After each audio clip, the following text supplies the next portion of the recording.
years ago, from my research, I'm convinced it's much more serious than that. It's more than a loose-knit network. It is a conspiracy. In 1784, a copy of this document was sent to the Illuminists Weishaupt and delegated to foment the French Revolution. You mean the Illuminati was responsible for the French Revolution? Yes, absolutely. The courier was struck dead by lightning as he rode through Ratisbon on his way from Frankfurt to Paris. What about a little divine intervention there, huh? The police found the subversive documents on his body and turned them over to the proper government authorities.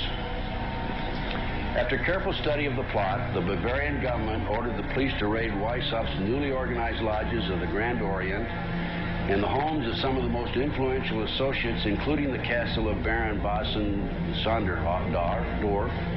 Additional evidence was thus obtained, convinced the authorities that documents were a genuine copy of a conspiracy by which the Synagogue of Satan had controlled the Illuminati at the top, planned to use wars and revolutions to bring about the establishment of one kind or another of a one-world government, the powers of which they intended to usurp as soon as it was established. In 1785, the Bavarian government outlawed the Illuminati and closed the lodges of the Grand Orient. In 1786, they published the details of the conspiracy. The new order of the world, our enterprise is now a success. He said these blind slaves say they are free and highly educated, even as they march behind, notice this word, signs. Have you ever taken time to analyze a sign or a billboard or logo?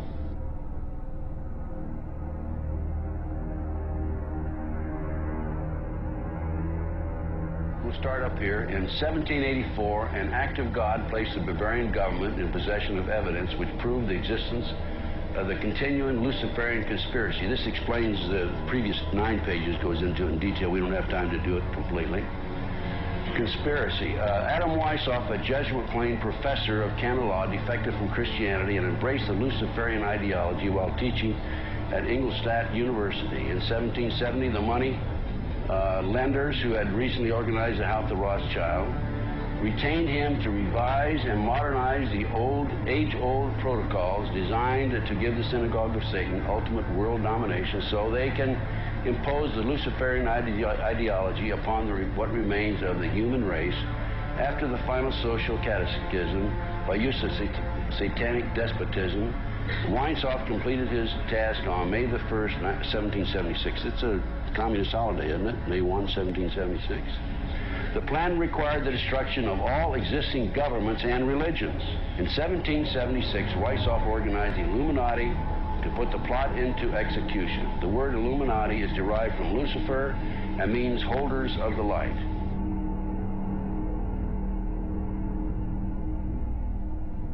Weishaupt's revised plan required his Illuminati to do the following things to help them accomplish their purpose. 1, use monetary and sex bribery to obtain control of people already occupying positions in high places in the various levels of all governments and other fields of human endeavor. Once an influential person had fallen for the lies, deceits, and temptations of the Illuminati, they were to be held in bondage by application of political and other forms of blackmail and threats of financial ruin, public exposure, and physical harm, and even death to themselves and their loved ones. Number 12, told those present that they must use their wealth to have candidates chosen to public office who would be obedient to their demands and would be used as pawns in the game by the men behind the scenes. The advisors will have been bred, reared, and trained from childhood to rule the affairs of the world. Number 13, control the press. Number 16, infiltrate into the secret Freemasonry to be used for their purposes. That's been documented many times. Number 17, expound the value of systematic deception, use high-sounding slogans and phrases, and advocate lavish promises to the masses, even though they cannot be kept. I will not forget the wound to our country and those who inflicted it. I will not yield. I will not rest I will not relent in waging this struggle for freedom and security for the American people. So I don't know where he is. Nor, I just don't spend that much time on him. We will not tire, we will not falter, and we will not fail.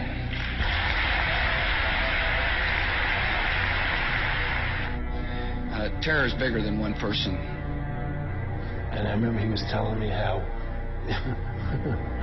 you're going to see soldiers looking in caves for people in Afghanistan and Pakistan and all these places. And there's going to be this war on terror, of which there's no real enemy. Who knows if he's hiding in some cave or not? We hadn't heard from him in a long time. Operation Northwoods, the plan called for innocent people to be shot on American streets. This is the Pentagon. For boats carrying refugees fleeing Cuba to be sunk on the high seas. For a wave of violent terrorism to be launched in Washington, D.C., Miami, and elsewhere. People would be framed for bombings they did not commit. Planes would be hijacked using phony evidence, all of which would be blamed on Castro to justify an invasion of Cuba 40 years ago. An aircraft at Elgin Air Force Base would be painted and numbered as an exact duplicate for a civil registered aircraft belonging to a CIA proprietary organization in the Miami area. At a designate time, the duplicate would be substituted for the actual civil aircraft and would be loaded with selected passengers, all boarded under carefully prepared aliases. The actual registered aircraft would be converted into a drone, remote-controlled plane, their word for it. Takeoff times of the drone aircraft and the actual aircraft would be scheduled to allow a rendezvous south of Florida. I mean, he's been tested unlike any other president. This is 9/11.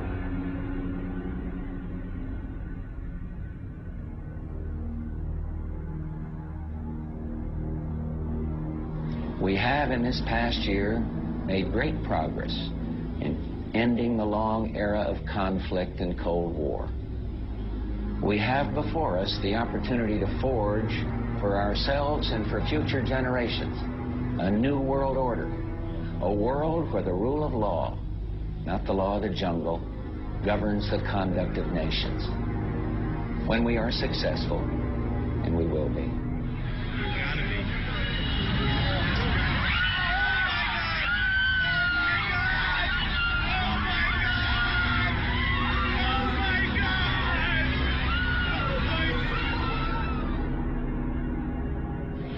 He argued that the use of any and all means to reach their final goal was justified on the grounds that the ruler who governed by the moral code was not a skilled politician because he left himself vulnerable and is in unsuitable position to his throne. He said those who wish to rule must have recourse to cunning and to make-believe because great national qualities like frankness and honesty are vices in politics. Fellow citizens will meet violence with patient justice, assured of the rightness of our cause, and confident of the victories to come. In all that lies before us, may God grant us wisdom, and may He watch over the United States of America.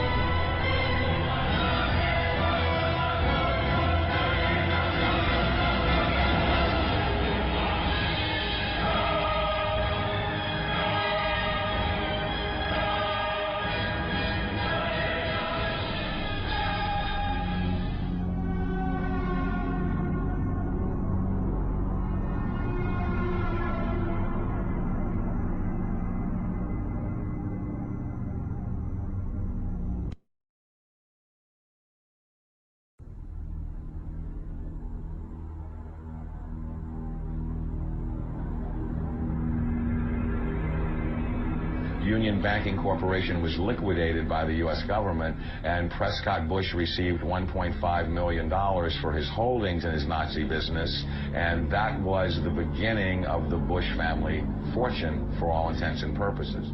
George Bush takes his inspiration from what he learned in Skull and Bones and from the Thule Society that Hitler and Goebbels and Goring cut their teeth in, Bohemian Grove, these evil organizations that perpetrate the ugly things that these criminals are doing to this country for which they must be held accountable.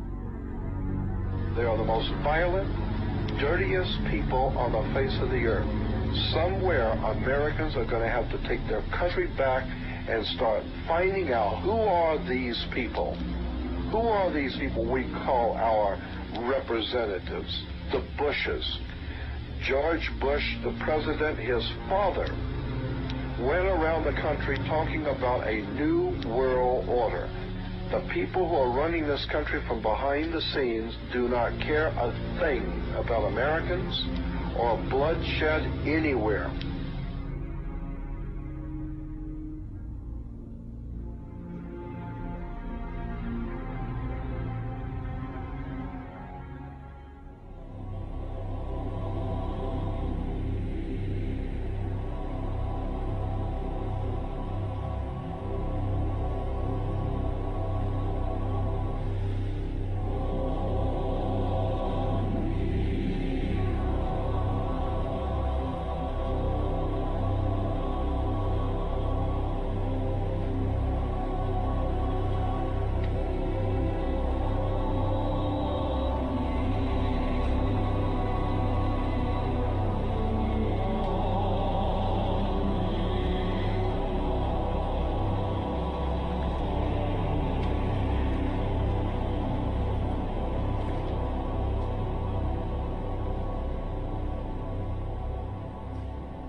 You were both in Skull and Bones, the secret society. It's so secret we can't talk about it. What does that mean for America? The conspiracy theorists are going to go wild. I'm sure they are. I don't know. I haven't seen the web. Number 322. Sir, were you a member of Skull and Bones in college in Bush? Were you in the same secret society? That's all right. Let me answer his question.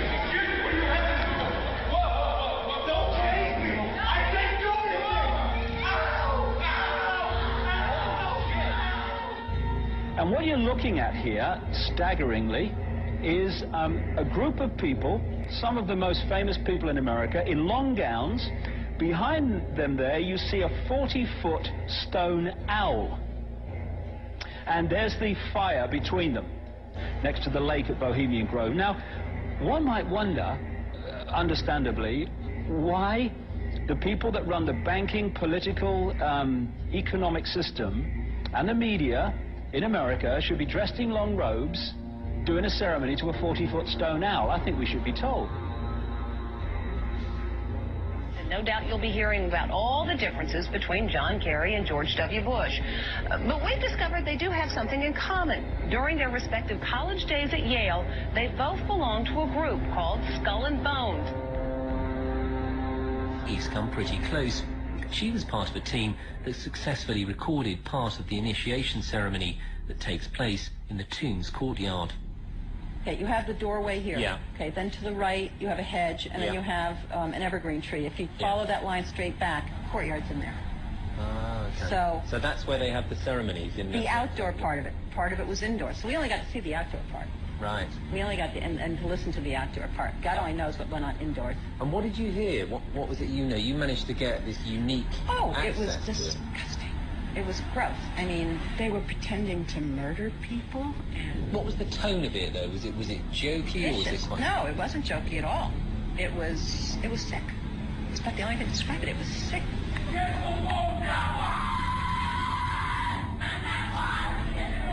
What you're hearing is the first recording ever made of the Skull and Bones initiation ceremony.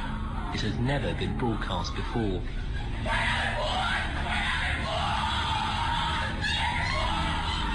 15 new members of the club are being introduced into the macabre rituals of Skull and Bones by the senior students who are about to graduate. The club has what some might see as a strange fascination with death, skulls and bones. as the chants too, difficult to hear first of all, but including the devil equals death, death equals death.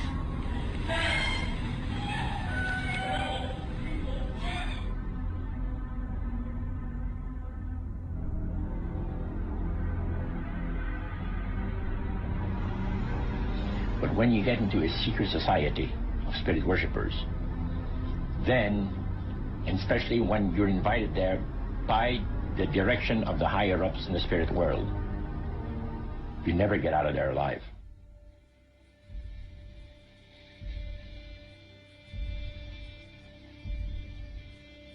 And he told us, he says, look,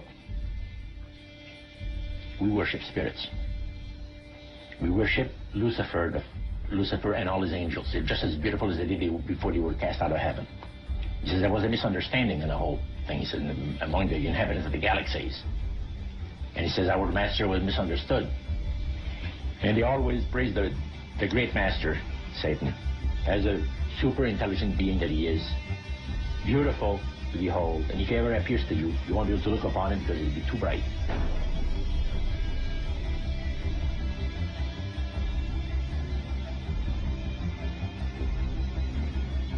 What have Herbert Hoover, Art Linkletter, Jack London, and Richard Nixon all had in common? Well, they've all been members of the exclusive all-male Bohemian Club in California, where every year at this time, the elite from around the country get together for 2.5 weeks of fun and games. Among its members are businessmen like Leonard Firestone and Edgar Kaiser, and political figures like Gerald Ford, Henry Kissinger, William French Smith, and George Shultz. President Reagan, Vice President Bush, and Defense Secretary Weinberger are members of other camps. Richard Nixon is a Bohemian, and so are high-ranking executives of such companies as Eastern Airlines, Standard Oil of Indiana, and Bank of America. Privacy is one of the Grove's most cherished virtues. Members may not photograph, record, speak, or write about activities at the retreat. While many public officials are Grove members, the press is a distinctly unwelcome guest. We're from ABC News. Well, get back there. Get back there. Can we talk to somebody in the... Get back there. You see, for over 120-plus years in Northern California, in Sonoma County, on a 2,700-acre secluded redwood grove, leaders from around the world, prime ministers, chancellors, presidents, governors, again, the heads of industry, banking, academia, the media, Hollywood, travel there to engage in bizarre, ancient Canaanite, Luciferian, Babylon mystery religion ceremonies. We were inside 4 hours. That's only one day out of the 2 weeks that they meet there for the admitted Summer Fire Festival of the Bohemian Club.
Our fellowship ends thee for a space.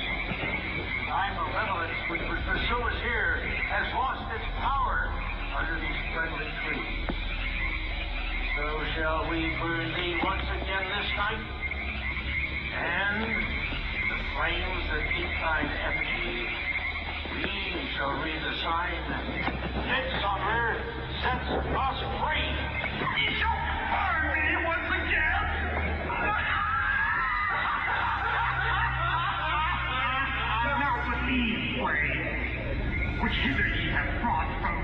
where I reign.